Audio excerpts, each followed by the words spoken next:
ప్రియులారా, యోహాను సువార్త మొదటి అధ్యాయం 29వ వచనం విధంగా సెలవిచ్చినారు. లోక పాపములు మోసుకొని పోవు దేవుని గొర్రె పిల్లగా యేసు ప్రభుల వారిని వర్ణించడం జరిగింది. యేసు ప్రభుల వారు దేవుని గొర్రె పిల్ల, మన పాపముల నిమిత్తము బలి అయిన దేవుని గొర్రె పిల్ల.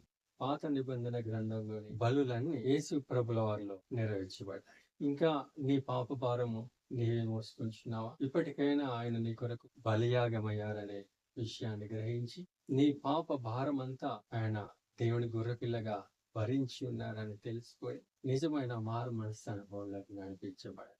కాబట్టి పిల్లరా, ఈ మాటలో ప్రభుల వారిని దేవుని గొర్రె పిల్లతో పోల్చడం జరిగింది.